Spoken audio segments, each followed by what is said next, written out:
दोस्तों, पति और पत्नी फाइनल तलाक के डेट पर कोर्ट के अंदर खड़े होते हैं। जो पति है वो भी एक कटघरे में खड़ा होता है और जो पत्नी होती है सीमा नाम की, वो भी अपने कटघरे में खड़ी होती है। 6 महीने बाद में उनकी ये लास्ट की पेशी थी, जिसमें उनको जज की तरफ से फैसला सुनाया जाने वाला था कि दोनों को डिवोर्स अलग होना चाहिए, यानी दोनों के बीच में तलाक हो जाना चाहिए। लेकिन जब जज उसके पति से, जो कि सचिन नाम का उसका पति होता है, उस सचिन से ये पूछता है कि क्या तुम्हें तलाक चाहिए?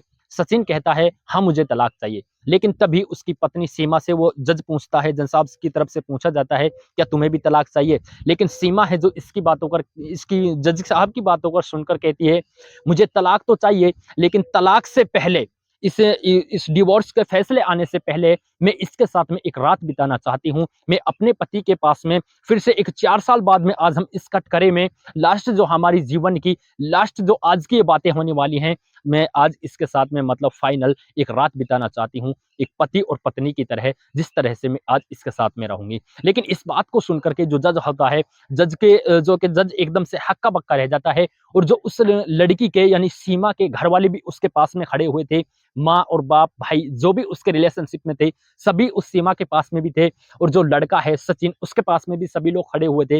लेकिन जो सीमा के घरवाले जब इस सीमा की बात को सुनते हैं कि मैं अपने के पति के साथ में लास्ट आज सुहाग मतलब जो है कि आज की रात में अपने पति के साथ में बिताना चाहती हूँ, तो जो सीमा के घर वाले हैं काफ़ी ज़्यादा परेशान हो जाते हैं और सीमा को कोर्ट के अंदर ही बुरा-भला कहने लगते हैं। कहते हैं कि तुमको शर्म नहीं आती है, तुम इस तरह की बातें फिर से इसके साथ में कर रही हो। लेकिन जो कि जज साहब है वो गुस्से में आकर कहता है ऑर्डर, ऑर्डर और उन सभी को बंद करता है कि तुम इस तरह से ना करो। हालाँकि मैंने आप लोगों को ये 6 महीने इस वजह से ही दिए थे कि तुम अपनी बेटी को समझा सको और उसके घरवाले अपनी बेटी को समझा सके। तुम्हारे बीच में आखिरकार 6 महीने के अंदर कुछ ना कुछ तो सुलह होनी चाहिए। इसी वजह से मैंने तुमको 6 महीने का ये समय दिया था। अब तुम यहाँ पर कुछ ना कहो। लेकिन जज साहब है, ये भी एक फैमिली वाला था, एक पारिवारिक इसका भी एक परिवार चल रहा था। ये भी अपनी बात को कुछ सोचता है, समझता है, अपने दिमाग में कुछ बातें बिठाता है। उसके बाद में जो ये जज साहब है, ये कहता है कि चलो कोई बात नहीं है। सबसे पहले उस सचिन से पूछता है क्या तुम इसके साथ में एक रात बिताना चाहते हो? सचिन थोड़ी देर खामोश रहता है लेकिन कहता है चलो कोई बात नहीं है, मैं बिताना चाहता हूँ। उसके बाद में जो कोर्ट से जज साहब हैं, वो उनको जो कि एक रात बिताने का मौका दे देते हैं, कहते हैं कि तुम इसके साथ में जाओ। लेकिन वो लड़की है, जब इस बात को सुनकर के बड़ी खुशी उसको महसूस होती है, लेकिन जज साहब की तरफ से फिर कहा जाता है कि कल सुबह 10 बजे तुम्हें फिर से इस कोर्ट में आना है। जो भी तुम्हें बातें करनी है अभी कर लो, उसके बाद में कल 10 बजे के बाद में इसी कोर्ट में तुम्हारा ज़िंदगी का आगे का फैसला सुनाया जाएगा, तुम अलग रहोगे या एक साथ में रहोगे। दोनों पति और पत्नी कोर्ट से बाहर निकलते हैं। बाहर निकलने के बाद में सीमा है, उसकी तरफ से कहा जाता है सचिन से, नहीं तो हम तुम्हारे घर पर जाएँगे, नहीं हम तुम्हारे साथ में हमारे घर पर जाएँगे, बल्कि तुम और हम एक ओयो होटल में, अलग होटल में एक रूम है जो बुक करेंगे और वहीं पर दोनों रात गुजारेंगे। तो दोनों पति और पत्नी शाम का टाइम दे देती है, पत्नी उसका नंबर ले लेती है। नंबर लेने के बाद में शाम होती है, शाम के 6 तकरीबन 7 बज जाते हैं। 6-7 बजने के बाद में सीमा है सचिन के पास में कॉल करती है कि तुम जो कि 7 बजे फलाँ होटल में फले जगह पर उस रूम के अंदर आ जाना। तो सचिन है जो ऐसा ही करता है, 7 बजे उसी रूम के उसी होटल के उसी रूम के नंबर में पहुँच जाता है। पहुँचने के बाद में जब वो रूम के अंदर जाता है, बेडरूम पे वहाँ पर कोई भी नहीं होता है, बल्कि सचिन वहाँ पर पहुँचने के बाद में थोड़ी देर 10 से 15 मिनट वहाँ पर इंतज़ार करता है।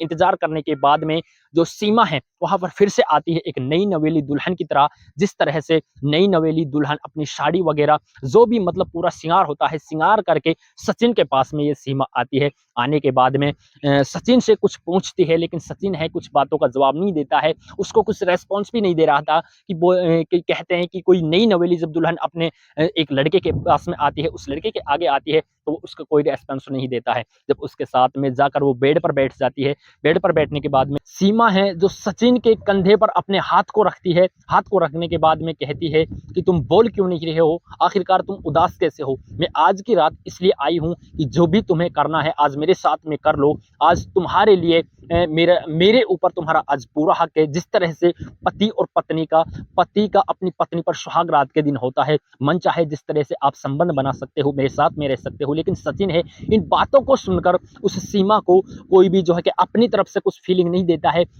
सचिन कह रहा है कि मैं आपके साथ में किसी भी तरह के कैसे भी संबंध नहीं बनाऊँगा, बल्कि मुझे आपके पास में कुछ नहीं करना है, आपके साथ कुछ नहीं करना है। अगर तुम्हें यही मेरे साथ में संबंध बनाने हैं, संबंध बनाने के लिए ही तुमने मुझे तुम्हारे पास में बुलाया है, तो मैं यहाँ से अभी जा रहा हूँ, इसी वक्त मैं इस रूम से बाहर जा रहा हूँ, मुझे फिर आप मत बुलाना। लेकिन सीमा है जो कहती है कि आखिर अच्छा तो कोई बात नहीं है, आप थोड़ी देर बैठे। लेकिन धीरे धीरे जब और बातें करते हैं, कुछ बातें करते हैं, जब पहले की बातें होती है 6 साल पहले, जब उनके जो कि पति और पत्नी का जो संबंध चल रहा था, उसके बीच में जो झगड़ा हुआ था, कुछ ऐसी बातें चल रही थी, वो थोड़ी बातें आ जाती हैं, फिर और बातें बढ़ने लगती हैं। लेकिन उस पर भी सचिन की तरफ से कुछ भी अपनी तरफ से रेस्पॉन्स नहीं दिया जाता है। जब सचिन है ये कहता है कि आखिरकार तुम वो वजह बताओ कि तुमने मुझे यहाँ पर बुलाया क्यों है। लेकिन सीमा की तरफ से कहा जाता है, देखिए मैंने आपको यहाँ पर संबंध बनाने के लिए नहीं बुलाया है, बल्कि सबसे मेन बुलाने का मेरा और आपका रीजन ये है, मैं आपसे ये पूछना चाहती हूँ कि जब तुम इस जो कि इस पेशी पर आए हो, जो हमारी लास्ट की फाइनल डेट चल रही है, इस पर तुम आए हो, इस पर तुम काफी ज्यादा दुबले पतले हो चुके हो, तुम्हारी आंखें अंदर धंस चुकी है, आखिर तुम ज्यादा टेंशन में लग रहे हो, ये बात क्या है। मैं इस बात को पूछने के लिए सिर्फ तुमको यहाँ पर बुलाया है। लेकिन जो सचिन है, सचिन सीमा से कहता है, अगर यही बात पूछने के लिए बुलाया है, तो जो 6 महीना पहले तुम्हारा और मेरा कोर्ट के अंदर जो तारीख थी, कोर्ट के अंदर जो मिलान था, हम कटघरे में खड़े हुए थे, वहीं पर जब कोर्ट की आज की ये तारीख दी गई है, इसको तारीख के कोर्ट से निकलने के बाद में, कोर्ट से जब मैं बाहर आया था, थोड़ी देर आगे चलने के बाद में मेरे अचानक से पेट में दर्द उठता है। मैं हॉस्पिटल में गया था, हॉस्पिटल में जाने के बाद में जब मैंने डॉक्टर से चेकअप कराया था, डॉक्टर से चेकअप कराने के बाद में डॉक्टर ने मेरे अंदर जो है कि पेट का कैंसर कायम कर दिया है। इसी वजह से मुझे डॉक्टर ने एक समय भी दिया है, एक समय मुकर्रर किया है, तकरीबन 6 से 7 महीने के अंदर जो कि मेरी मृत्यु हो जाएगी। मैं अब इस जीवन को 6 से 7 महीने से ज़्यादा जी नहीं सकता। लेकिन जब इन बातों को सीमा सुनती है, तो सीमा की आँखों में कुछ आँसू आ जाते हैं, कुछ आँसू उछलने लगते हैं। इन्हीं बातों को सुनकर इसी जब ये बातें खत्म होती हैं, तो सीमा सचिन के गले भागकर लग जाती है, चिपट कर उसके गले से रोने लगती है, कहती है कि तुमने मुझे ये बात पहले क्यों नहीं बताई? आखिरकार तुम ऐसी परेशानी में मुब्तला हो और ऐसी परेशानी में हो, तो तुम्हें आखिर मुझे पहले भी तो ये बातें बतानी चाहिए। लेकिन सचिन है जो उसको फिर भी कुछ नहीं कहता है, कहता है कि देखिए तुम्हारा और मेरा रास्ता अब यहाँ से कुछ ही घंटों की बातें हैं, अलग होने वाला है। हमारी सुबह 10 बजे कोर्ट के अंदर पेशी भी है, कोर्ट में हम सुबह दोनों को पेश भी होना है। लेकिन सुबह देखते हैं आखिर जो कि जज साहब की तरफ से क्या फैसला आता है। जब दोनों की ये बातें होती हैं, तो एक पिछली बात याद आने के बाद में दोनों में एक बात को लेकर के झगड़ा हो जाता है। झगड़ा होने के बाद में पति और पत्नी दोनों के बीच में जब झगड़ा हो जाता है, तो दोनों बेड पर लेट जाते हैं। बेड पर लेटने के बाद में जो सीमा है दूसरी करवट ले लेती है, सचिन है वो दूसरी करवट ले लेता है, एक दूसरे से बोलते नहीं है। सुबह 6 से 7 बज जाते हैं, दोनों खड़े होते हैं। खड़े होने के बाद में सीमा फिर से सचिन से कहती है कि आखिरकार अभी भी मैं तुमको 10 बजे का कोर्ट के अंदर टाइम है, अभी भी मैं तुमको 1 से डेढ़ घंटा, 2 घंटा दे सकती हूँ। अगर तुम्हारे मन में है, जो भी कुछ तुम कुछ मेरे साथ में कर सकते हो, वो अभी भी कर लो। 1 से डेढ़ घंटा में फिर आपको पास में जो है कि आपको दे दूँगी। लेकिन सचिन है, कहता है कि मुझे देखिए कुछ भी नहीं करना है, मैं आपसे रिक्वेस्ट कर रहा हूँ, मैं अब अपने घर पर जा रहा हूँ। अब मुझे यहाँ से 2 या 3 घंटे बाद में फिर से कोर्ट में हम दोनों को जाना है। सीमा घर पर चली जाती है, सचिन भी घर पर चला जाता है। फिर से दोनों को फैमिली वाले आते हैं, सब जाते हैं, कोर्ट के अंदर पहुँच जाते हैं। कटघरे में खड़े हो जाते हैं। जब थोड़ी देर बाद में जज साहब उस गद्दी पर आकर बैठता है, दोनों इधर-उधर के कटघरे में खड़े होते हैं। पहले तो जज साहब दोनों की नज़रों की तरफ देखता है, दोनों के चेहरे की तरफ देखता है, दोनों के मुँह को देखता है, उतरे मुँह थे, और जो कि सचिन से ये पूछता है। आखिरकार जज साहब के मन में भी एक सवाल चल रहा था कि जो ये दोनों पति-पत्नी हैं, आखिरकार इन्होंने कुछ ना कुछ तो सॉल्यूशन ये निकाला होगा कि इनको अब तलाक चाहिए या नहीं। जज साहब को लग रहा था कि मुझे अब ऐसा लगता है कि अब हो सकता है इन दोनों के बीच में तलाक का जो मामला है ये खत्म हो जाए, फिर से पति और पत्नी का रिलेशन इनमें बन जाए। लेकिन सचिन से जज साहब पूछता है, क्या तुम्हें जो कि तलाक चाहिए? वो कहता है, हाँ मुझे तलाक चाहिए, मुझे इसके साथ में नहीं रहना है।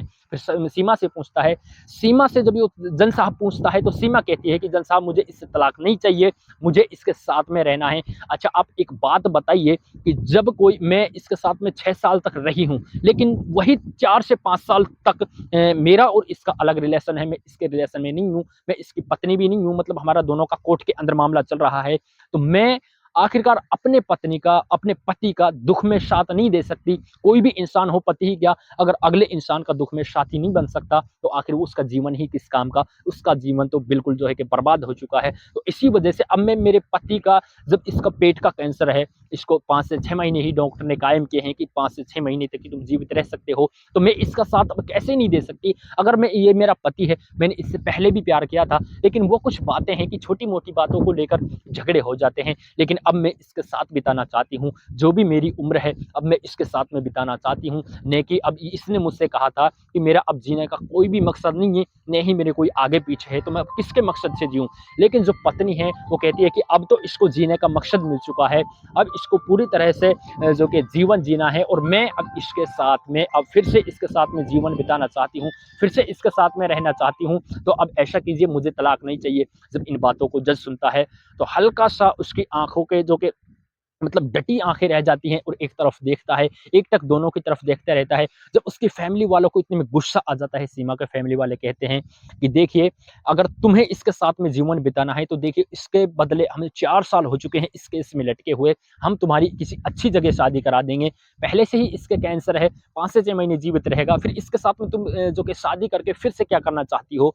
क्या आपका जीवन को तुम बर्बाद करना चाहती हो? किसी किसी अच्छे से लड़के से हम तुम्हारी शादी करा देंगे, फिर से अप जो कि अपना जीवन अच्छे से व्यतीत करना। लेकिन सीमा है, मना कर देती है, देखिए मैं सिर्फ़ अपना जीवन बिताना चाहती हूँ, जो भी मेरी उम्र बच रही है, सिर्फ़ इसी के साथ में मैं अपने जीवन को जो है कि बिताना चाहती हूँ। इतने में जज साहब की तरफ से कोर्ट के अंदर फैसला आता है कि फिर से इनको जो डिवोर्स के कागज़ात थे, तलाक के कागज़ात थे, उन दोनों को वहीं पर जो कि रेड क्रॉस उन पर फेर दिया जाता है।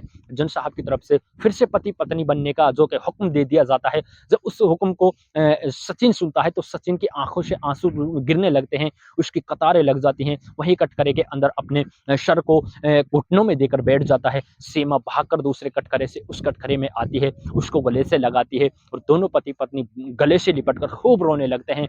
तो दोस्तों, ये आगे की कहानी है। दोनों ने फिर से अपने 7 फेरे लिए। कोर्ट की तरफ से तो फैसला आ ही चुका था, लेकिन कोर्ट से बाहर जाने के बाद में दोनों ने फिर से 7 फेरे लिए, फिर से पति-पत्नी का जीवन जीवन व्यतीत कर रहे हैं। अगर दोस्तों ये कहानी आप लोगों को अच्छी लगी हो, तो आप हमारे चैनल पर नए हैं तो चैनल को सब्सक्राइब करें। फेसबुक पेज पर देख रहे हो तो जो इस वीडियो को आगे तक शेयर करें। कमेंट सेक्शन में आप लोग ये ज़रूर बता दें कि इस कहानी को कहाँ से देख रहे हैं। हम आप लोगों का इस कहानी को, जो नेक्स्ट कहानी आने वाली है, उसमें आप सभी का हम नेम लेने वाले हैं कि कहाँ से हमारी कहानियों को देख रहे हैं। अपना नेम और अपना एड्रेस उस कमेंट सेक्शन में ज़रूर बता दें। और साथ ही मैं आप लोगों से फिर से एक बात कहना चाहूँगा, देखिए, अगर आप हमारी वीडियो को लाइक करोगे, चैनल को सब्सक्राइब करोगे, तो हमारा हौसला और भी बुलंद होगा। आप लोगों को ये कहानी कैसी लगी कमेंट सेक्शन में ज़रूर बताएँ। चैनल को सब्सक्राइब कर बेल आइकन को प्रेस